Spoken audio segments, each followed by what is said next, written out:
Hello, Michigan music lovers. This is Scott Baker, musician, music journalist, and producer, welcoming you to the Michigan Music History Podcast, covering all the territories of the Mitten. We cast from around the block of the brand new Michigan Rock and Roll Hall of Fame in Bay City, Michigan, in the heart of the Great Lakes Bay region. And I'm joined by Michigan music royalty, sitting to the left and right, Dr. J. Gary Johnson of the Michigan Rock and Roll Hall of Fame and MichiganRockandRollLegends.com website, and Sir Fred Reif, Michigan music author, publisher, manager, and musician. Together they have taught, lectured, traveled, hosted, and have been quoted worldwide on all things Michigan music. Chances are you stood next to them at the record store or shoulder to shoulder at concerts over the years.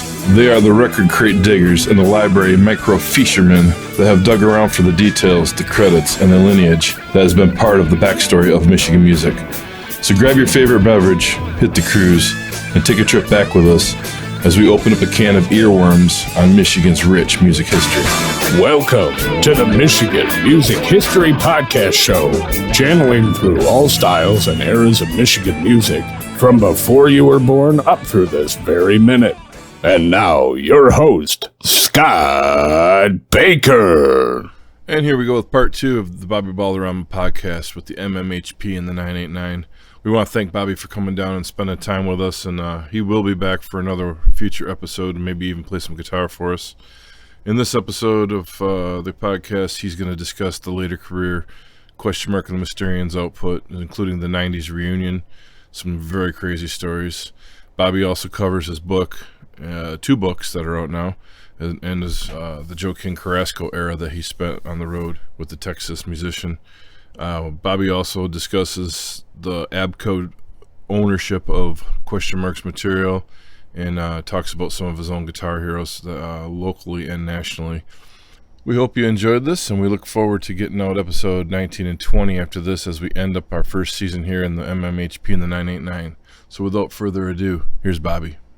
Did you get to write about those in any of your books? I know you got a new book coming out. I wrote more about, see, if you look at my book, it doesn't have, a whole lot of pages. It's got a lot of pictures and stuff. That's cool. And like I said, my memory is, I can remember certain things, and then some things I don't remember, so I got to start doing research, and so, and then another reason why that book is small, because I wanted to make a nice, thick book, kind of like Fred's, but the cost of printing is ridiculous, mm-hmm. and I was too scared to take a chance on an investment, and I the book sells really good. The first book? Oh yeah. And can you give us a little bit of the background on that? Yeah, the first book I wrote, it was about all these great guitar players I met. I met Les Paul, and I talked to him for about 20 minutes, and we had a great conversation, and that was when I was playing with Joe King Carrasco. We were sponsored by it was Miller Draft Beer, just came out,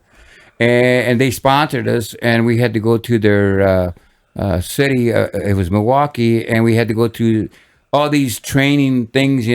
How to act. How if you're gonna drink beer, you better have ability on the stage. Really? I saw you in Ann Arbor that tour. Oh yeah, with Joe King. I barely remember that. There's a lot of beer on that tour, I guess. Somebody kept buying tequila. And anyway, we were there for the weekend, and I remember walking into, there was a whole bunch of people, and I could hear music going on. So I walked into this one room, and I looked, and it was probably about 100 people in there, and they were all musicians that came to that event. They were all sponsored by it was Miller Draft Beer, and I walked into the room, and I looked. There was this guy playing guitar, an older dude.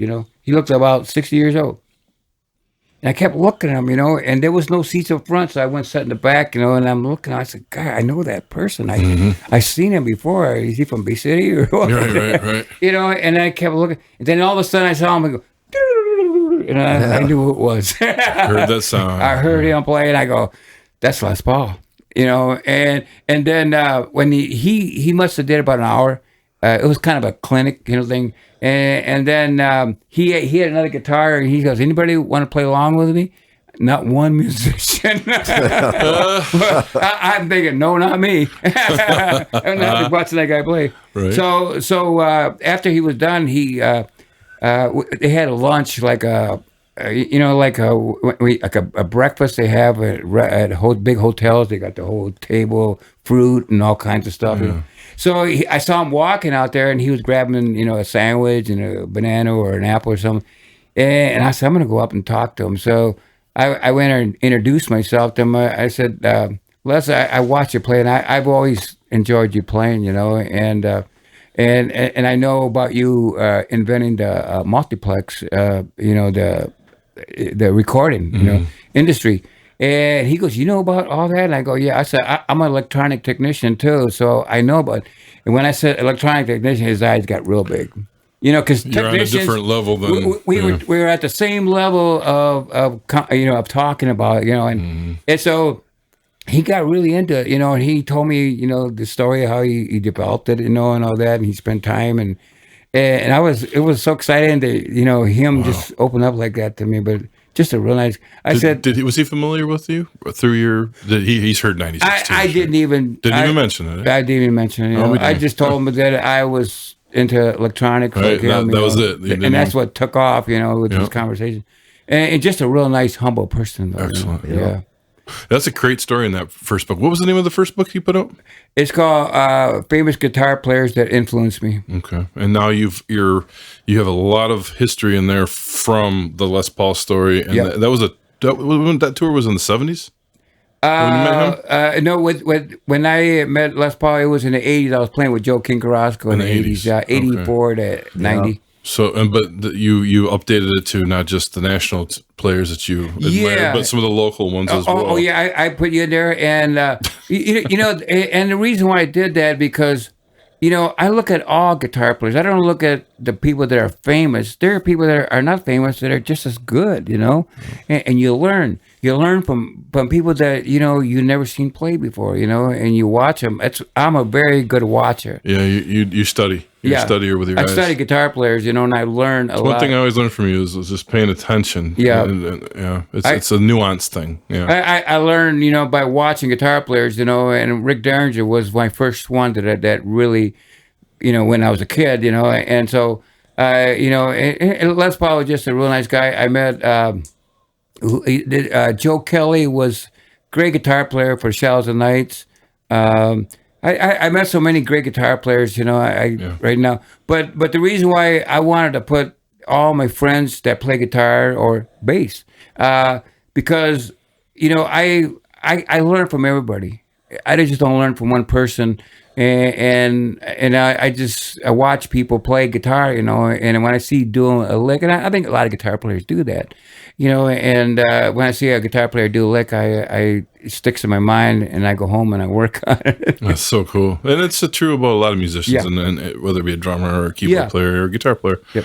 I remember one of the first times, and just to go off the record a little bit, me getting to see you play outside of already knowing you, but you were doing a review awards, and speaking of them, we're coming up here, but you had one of them new Dean models. Yeah. And you were showcasing that Dean model that night. I went and bought one almost exactly like yours a year later. Still play it to this day in the studio. It's one of the cleanest sounding guitars. It's just unbelievable. And I remember you give it to me that night, like, check it out, Scott. Yeah. And I'm like, holy crap, what is that? And my son loved it too, so I gave it to him. Ed Kurt gave it to me, and my son, he loved it. He played in a band, and he usually could play great rhythm techniques, and he goes, Dad, I love that guitar, and now I'm 71 years old, I have, you accumulate so many guitars, and so I figure I better give this to my son because he loved that guitar, and I gave it to him because you never know when your time is going to come, so I wanted to make sure. So I gave both my sons guitars, all my three sons, I gave them each a guitar, just to know that they got it before I ain't around no more. Yeah, well, that leads us to the new book you have. Is this out now, or is this it's out right now? Out? Yep, I released. Yeah. What's the name of it? It's called An American Icon Story ? Mysterians. And the reason why I called it American Icon Story, I did an interview for it was PBS.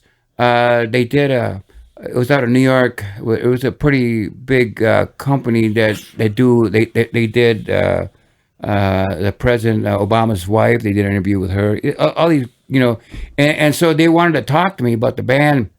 I said, well, maybe you should talk to Question Mark. Everybody wants to talk to them. They go, well, you're the one that started the band, right? And I go, yeah. Well, we want to talk to you. And I said, okay. So, and I remember talking to the lady, and she says that we look at your band as an American icon story. That's the name of the show, and you guys fit the profile. So I did the interview, and that's how I came up with the name. And it wasn't my thought because I would never look myself as an American. Yeah. So I took their theme, and used it. Right. Well, you were iconic, Bobby, as being the first Mexican-American band to have a number one hit. Yep. In fact, there's only been two. I mean, Los Lobos, I think, had a number one after La Bamba came out with La Bamba, the cover of La Bamba. But those guys aren't all Mexican, Oh, really? Yeah. The saxophone player, Steve Berlin. Yeah, he's Jewish. I remember meeting him. When I was playing with Joe King Carrasco, we were on tour and stuff, and Los Lobos were on tour, and they just came out with La Bamba, and we were playing at the Hard Rock Cafe in Dallas, and they showed up. Wow. Los Lobos showed up, and so they had a VIP room, and so we went up there, and Los Lobos hung out with us, So I'm talking to all the guys in the band, and I remember talking to the saxophone player. I said, he looked Mexican to me. Okay, I just assumed, I guess. Yeah, and I told him, I said, God, it's great to see an all-Mexican band again, like Question Mark Mysterians. And he started laughing. I said, well, that's so funny. I Mexican, to me is a good word, And he goes, no. He goes, I'm Jewish. What a great story. Yeah. So, Bobby, what's happening with the Robert Lee Review? You got anything new coming out? Yeah, I actually had a song came out that it was in 2015 or 14. It's called Happy and Go Lucky, and I took it to Chad, and Chad he said, well, he goes, I don't know smooth jazz at all. He goes, but I got a friend of mine. He works for Sony Records. I'm going to send it to him, see if he likes it. And I said, cool, wow, yeah. And so he sent it to him, and a week later, Chad said, man, he loves your song, Bobby. He says, you sound like George Benson. I said, I wish. I wish, But I did follow George Benson's styles. I learned a lot of his styles. That's one of my heroes. Oh, mine too, And so he said he wants to promote it, and he goes, what do you think? And I said, hey, man, just go with it, and he did. And he said that he could, he said that song caught his attention. And he said that he probably could get in the top 30. Really? And now, back in the 60s, they used to use Billboard. Remember that? Oh, sure. Yeah. Well, Billboard is not as popular anymore. It's still there, but it's called Media Base. Is what the radio stations go by now. They got different categories: country, smooth jazz, rock, top 40, and he said that he can get it on the top 30 on the smooth jazz category. And I said that would be great. So he did. I mean, it went to number 27, Scott. And Is this the one that came out late last year? No, this was 2015, I think. Oh, the first one. Yeah, I remember when that came out. It wasn't the first one, but it was the first one you put out that went national. Okay. It really went national. And I thought you just said you just had this hooked up. I'm like, what? No, I released. We released the one what Gary was talking about recently. It was right before January. Right. But this one was. It was the biggie, and I kept thinking maybe I got another hit like 96 Tears, Yeah. And it stopped at 27, and he couldn't. Excuse me, he couldn't get it any higher. Well, the new one, it charted too, didn't it? Well, that's radio stations. It's Happy Go Lucky charted on like Billboard. Oh, okay. It's kind of like called Media Base, and all the radio stations go by that, and then went number 27 out of 200. Yeah, It was definitely a hit, top 30. But and I asked Chad, I said, if you can hook us up with jazz festivals, he goes, I don't know nothing about it, but he did a great job promoting it. Him and that friend, what happened was we came out with a new single, and Chad wanted to go with somebody else, and I kept telling him, Chad, don't do that. Go with Gary. And he did, and so Gary got a little upset, called me, and I'm holding the phone this far from me. And I tell Gary, I said, Gary, that wasn't me. You know, I wasn't. I said, I'm just a poor musician, man. Just doing what I'm saying. Yeah. Just doing what I'm told. Yep. Yeah. Oh wow. Yeah. I remember when you embarked on that. That was finally getting it out there, and you finally got to get your band out playing, and you're still doing that right now. Yeah, we still do it, but you know what? It's a hard clique to break into. You know, the jazz festivals, especially when you're. I imagine because you got more of a rock, garage rock pedigree background. Exactly. So you can't really use that in your promo, right? Outside of you've already done this. Yeah. And then, you know, I see it. It's just, it's not, the genre itself is very hard to break into. It is hard, you know. If you're a blues player or jazz player, walls are up. Boom. And it's hard, you know, because you have to go to big cities to play, you know. Small cities don't support smooth jazz or even jazz that much.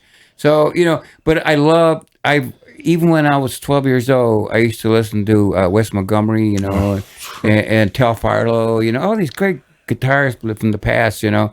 I knew I couldn't play like them. I could barely play rock back then when I was a little kid, you know. And so, but I would listen to them, and I'm thinking, one of these days I want to play like that, you know. Did you ever talk with Wagner? I know Dick Wagner, I guess he was a huge Wes Montgomery guy. I didn't know that. One of his guys too. I never talked to Dick Wagner much, you know. Only one time when I was working at Bay Music, he came back and he talked to me. He was going to use the phone back there, and he started talking to me. He goes, "Well, how's the band doing?"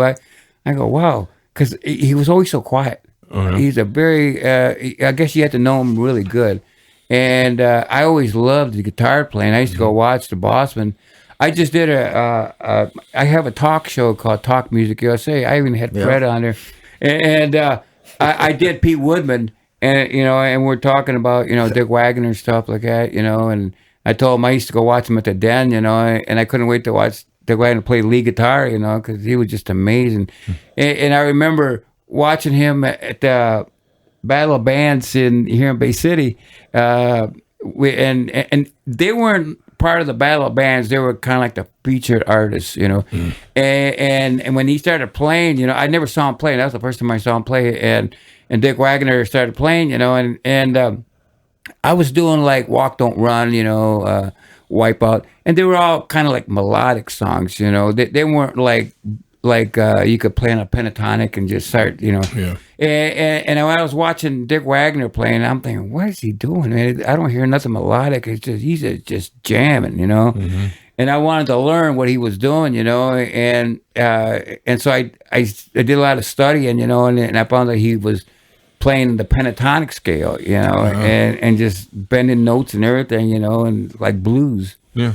And I was so impressed with that, you know, because I never played that style before, you know, and that was before even our record had made it, you know. Okay. And so I learned a lot from watching Dick Wagner. Well, it's funny when you mentioned Wes Montgomery, because I'm like, man, that was one of Dick's go-to guys, you know. Yeah. And having you both come from that and then take off in your same era, but take off in completely different directions, but still both were huge, both of you guys. So, thank you. You know, that's pretty impressive. Well, I appreciate it, Scott. You know, Dick Wagner was one of my first influences. I talk about it in that book. Oh, cool. Yeah, you know, and not in that book, but my first book. Guitar book, yeah. I talk about that, you know, where I used to go watch him play and stuff like that and try to learn from him. I was too shy back then. I was scared to talk to musicians because I felt like I was below them, you know. I wasn't as good as them, you know. Like you said, you were young, and I was young. It was eye-opener, and you had a hit while you were a baby pretty much still. So having all that's a lot to take in on its own, not just be inspired by everything going on around you all at once. I get it, man. That's crazy. And it's so cool that you got to tell the story with us. Well, thank you. Who have you shared the stage with or did any jamming with that was pretty mind blowing. I've never asked you that one. Like I know Dick got to do one night. He sat in with BB on a thing in San Francisco, and Dick didn't like to jam, but he jammed that night. He said he said he got called out with BB and they did a thing. But you know I never did, you know, because of my shyness, I guess. Okay, I was one. That's why I had to ask you. But I did and that was you that did the story on it. It was for the Review magazine, and I was talking to Benny Wrightswell from Santana Band. Oh yeah. And my niece, she belonged to the Santana, we call it the authorized fan club thing. And she started talking to Benny, and she told, well, my uncle plays, he played with Mysterians, and he showed some excitement in that. And he wanted to talk to me. So I got she gave me his email, so I sent him a message, and I said, yeah, I'm the guitar player that played on the song. He goes, whatever happened to the albums and stuff like that? And I said, well, they were owned by Abkco. I don't know if you ever heard of the Abkco or not. I know Klein got him with Alan Abkco. Klein, yeah. And he said, he said, I would like to take those songs and digitize them and re-release them if that would be good with you and the band. Wow. And I told him, I said, Benny, I said, it's going to be hard because Abkco, they're really hard. They're hurting our song from it being long lasting. All these songs that come out, 30, 40 songs from that era, and they sell it on TV. Our song was never on in none of them because of Abkco. It was in that wall because even I mean, it was just around Christmas. I think Mick Jagger broke the mold on telling him, you're getting something out of the archives and you're doing it now. This is what we want. And they finally did. And it took Mick to go to major press to get something out. And he's talking to Abkco? Yeah. And whoever owns it now, I think Klein's it's Jody. His son. It's Jody. Yeah. I just remember reading that going, man, they're a cookie to crack over there. They are, and I read that Alan Klein managed the Beatles too. Yeah. And it was Paul McCartney that got that involved. No, it wasn't Paul McCartney. He wanted his wife's father. Yeah. And then I think it might have been John Lennon that hooked up with Alan Klein, and boy, they had a hell of a time getting away from him, and they had to hire some lawyers. Yeah, and stuff. Rolling Stones too. The Rolling Stones too, yeah. Yeah, well, and he kept your music off the market for the longest time. I mean, in the CD era, you couldn't get a CD of Question Mark and the Mysterians until, what was it, about 2005 or something like that, that they finally put out the Greatest Hits collection. And but it was the same thing with Chubby Checker, Bobby Rydell, the Dovells, the Orlants, all those artists that recorded for Cameo Parkway, and then it was acquired by L&B Klein. I wonder if he's in control of all that stuff. Speaking of that, Punch must have got a hold of his back because he was able to put out that one album. Was it the Cameo stuff for Bob? The one that just came out recently? He must have been able to get in and get that out. Well, that was the other problem, that those first would have been 3 Bob Seger singles, right, Fred? I think so, yeah. West East Side Story, Persecution Smith, Heavy Music. Those all came out on Cameo Parkway. He must have finally pulled the right strings because even he wasn't getting that stuff out. And I know he's a hard cookie to crumble on Bob's material, let alone get their stuff back. Wow. Yeah, well, that's that. Yeah, that was nice to finally get those Bob Seger early songs out. And then you did the piece on Art Shield here, and you mentioned that Question Mark CD that came out. Was that the one that came out in 2005, 2006? Yes, and that's the one that had the 2 early versions. Yeah, it's almost like run-throughs. Which is still the last thing, other than the newer material that you've put out, or the re-releases, or the recut of those that you did with Chad. But that had all the Cameo Parkway stuff, but it didn't have your other singles. Like you had a couple more singles that you put out in the 60s. There was one on Capitol, right? Yeah, it was Make You Mine. Yep. Yeah, and then there was something that came out on Ray Charles' label too, Tangerine, wasn't there? Oh, Did they put out a single? Yeah, our third album was recorded in L.A. at Ray Charles Studios. And we did the whole album there. And, Question Mark's been trying to get Tangerine Records to release that. Why wouldn't they release that? That doesn't make any sense. It's really weird. It seems like recording companies tend to do that. They don't, if they can't get over, it's almost like they don't want nobody else to. And I remember I got a call from Mary Cobra. She plays with the Detroit Cobras. And she called me one time and she goes, Bobby, I like to record Ain't It a Shame. And I was like, what? Ain't It a Shame? How do you know about that song? I mean, that was on our third album that was never released. She goes, no, it's on a single. Well, it came out on a bootleg, though. I found out about that. Yeah, there was a bootleg that came out that had all the Cameo Parkway stuff plus those other singles, Make You Mine. Right. Was it Cherry July? Everything. It was a pretty good bootleg, and that's how I had the question mark and Mysterian stuff. Ain't No Shame was on there too. Huh? Yes. Wow. So I mean, it had so maybe they got that one. Well, I think because Tangerine Records, they wouldn't release nothing, And excuse me, there was a song I wrote, and it was a beautiful song, and it had sitar in it. Really? Yeah, it was just a beautiful song, a slow one. And Question Mark did an amazing job singing it. And I had wrote that song, and I kept thinking, should I show it to Question Mark or not? Maybe I should keep it myself. And I said, no, I'm going to show it to him. So we worked on it, and the producer was Mark Taylor. And he goes, man, that's a beautiful song. He goes, that song needs a sitar. And I said, Mark, I don't play sitar, He goes, no, I know. A good friend of mine plays one. I said, great. So he put it in there. And it was just an amazing song, It would have. I think that song would have made it with the right promotion, Wow. But and then Ray Charles passed away, So I don't know what's going on with Tangerine Records. I talked to Question Mark a couple weeks ago, and we were talking about that, and he said that he still hadn't been able to get through to them. Yeah, I wonder if like a European company, Bear Records or. Yeah, Charlie, or they seem to be able to get that stuff out, somehow, and they don't seem to be worried about whether it's going to sell 1 million copies. They, if they can make a small amount of profit, they're happy. They seem to have the right attitude, let's say, to archive recordings, like that.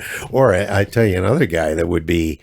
A real heavy hitter, if you could get him in your corner, would be Jack White. Yeah. Oh, Third Man. Somebody told me about that. Yeah, because he's coming up with all kinds of stuff. Well, our blues expert here, Fred. What was that box set that he put out from that Paramount? Paramount Records. It's like $700 or $800. It comes in a suitcase, but I think it's got a piece of the original guy's code in it or something. Wow! Holy mackerel! Yeah, it's incredible. Probably I have a cassette of Question Mark and Mysterians live in Dallas. Was that official?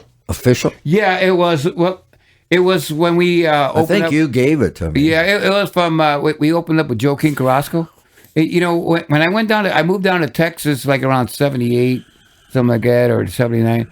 And my parents had moved down there. My dad, they got family down there, and they wanted to move. And about that time, 78, if you remember, Michigan wasn't doing terrible. It was doing. Everybody was moving out of Michigan. Everybody going to Houston, boomtown, And so I didn't go to Houston right away, but I went to, I stayed over my parents' place, and I went to San Antonio. But eventually I ended up in Houston, and when I was visiting my parents, she cut out a little article about Joe King Carrasco, and she said that his favorite song was 96 Tears.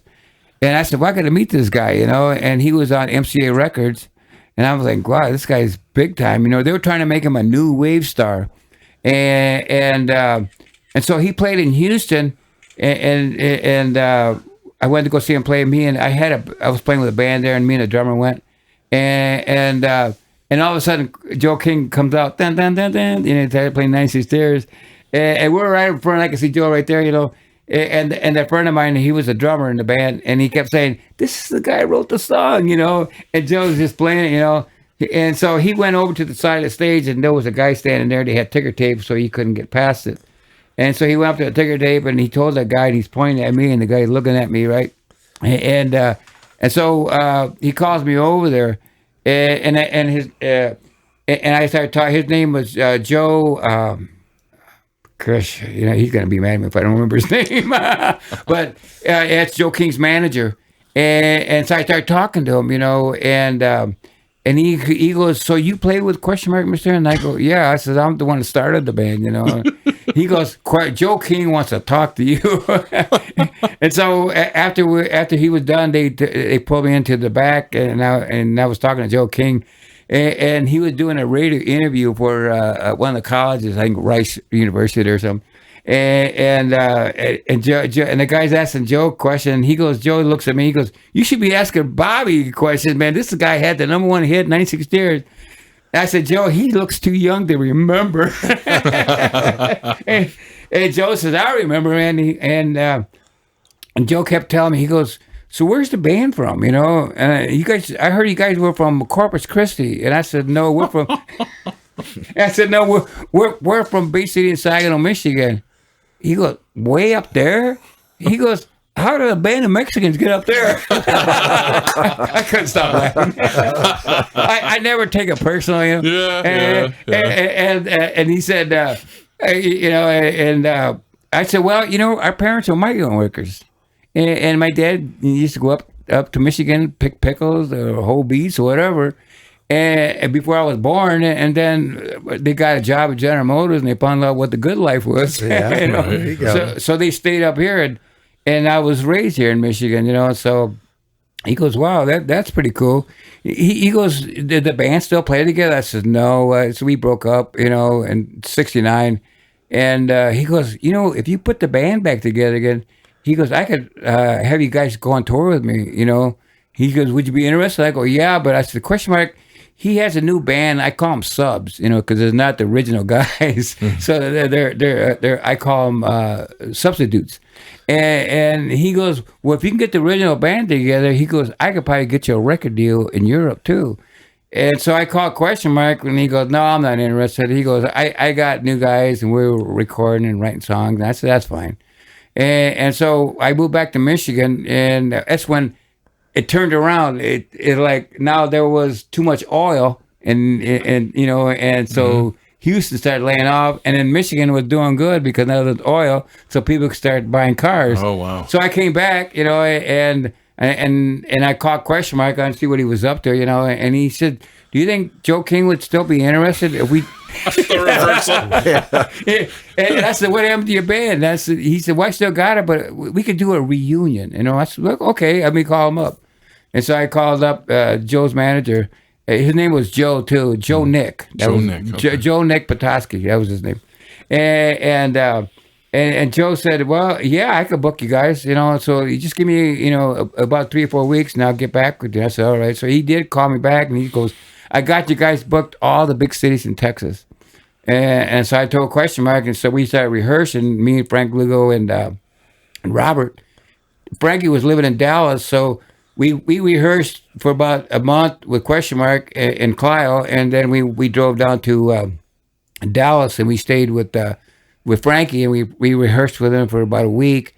And this is a really funny story. It is what happened was we were rehearsing, you know, and question mark gets a call, you know, and it's the oldies radio station in Dallas, and they want him to do an interview. And so he's telling us, yeah, they just called me. They want me to do an interview. I said, well, go do it. He goes, I don't know what to tell them because I don't want to tell them who I am or where I'm from or nothing. I said, well, just tell me you're from Mars.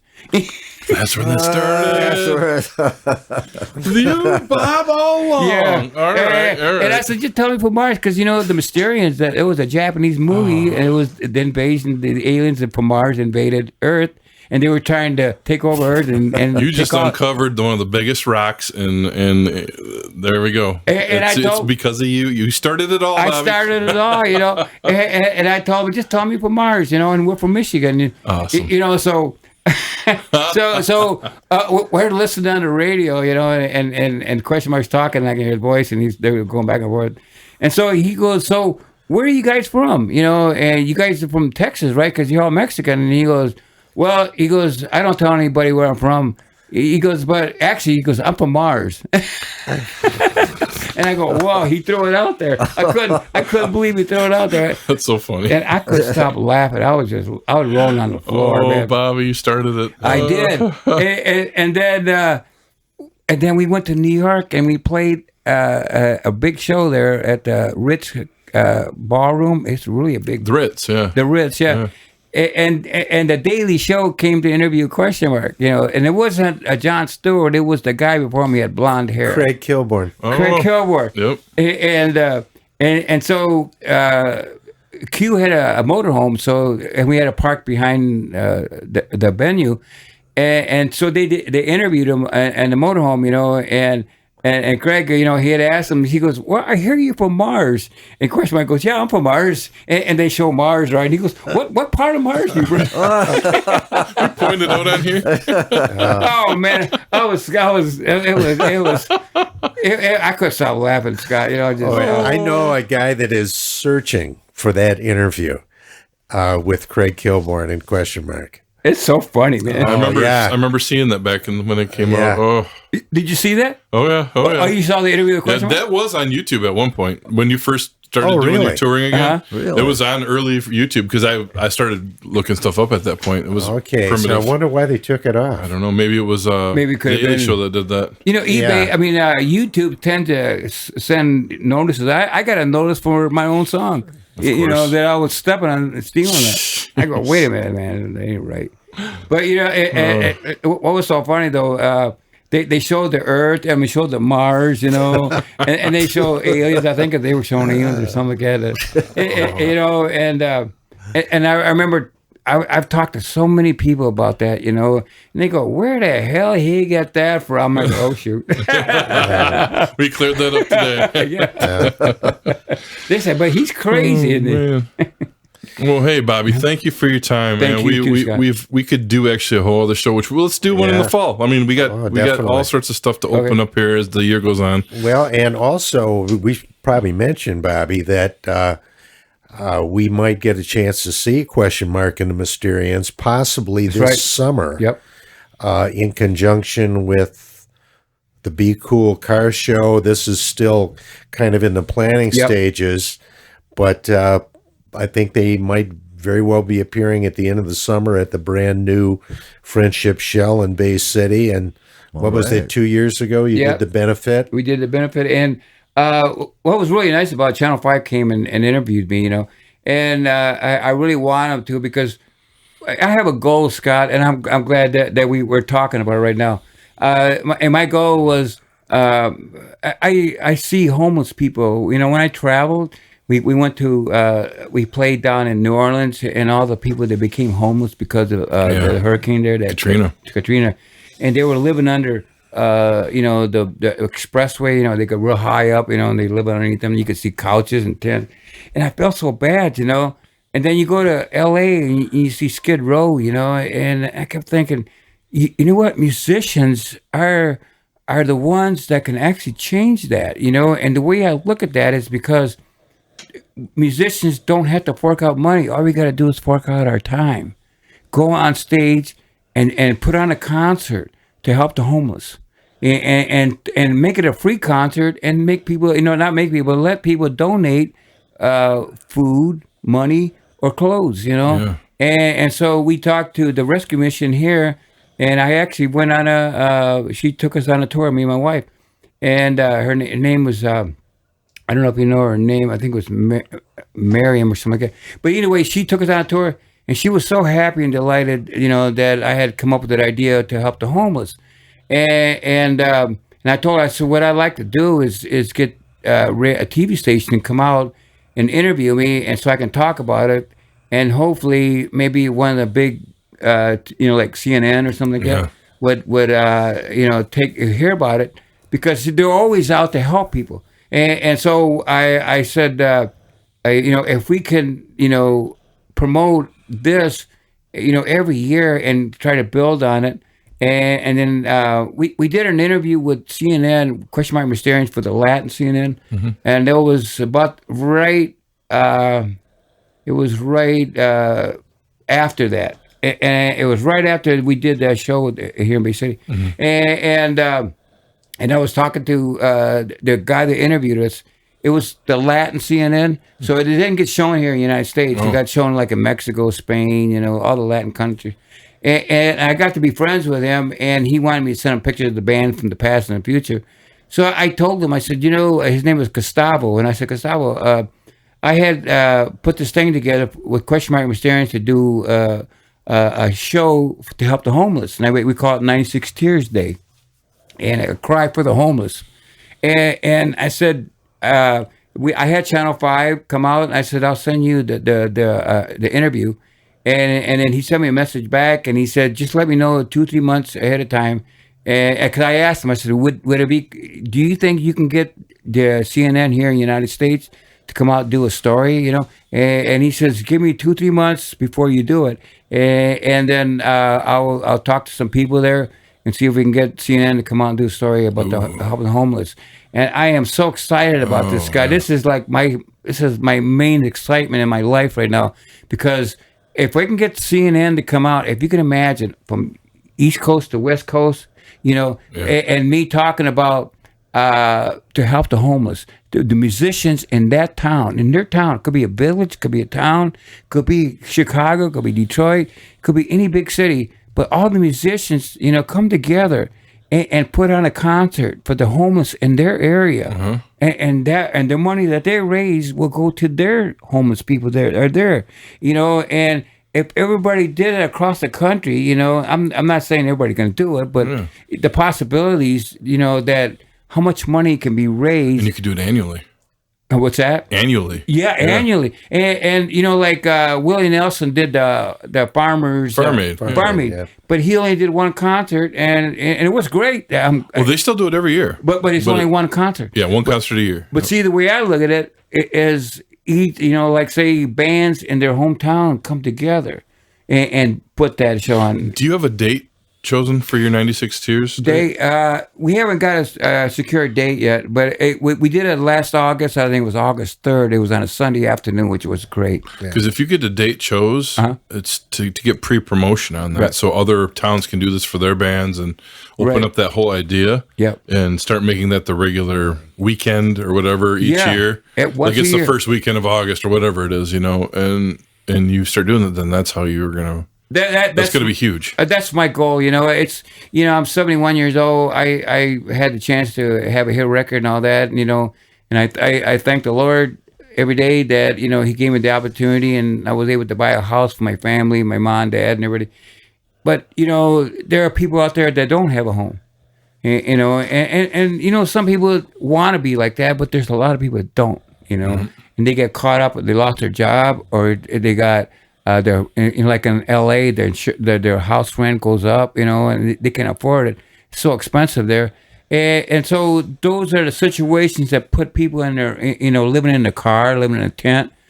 To me, that's terrible, you know, and it actually brings tears to my eyes when I see that. I know you get emotional. We've talked about this before. You know, and it's my life that what I want to do.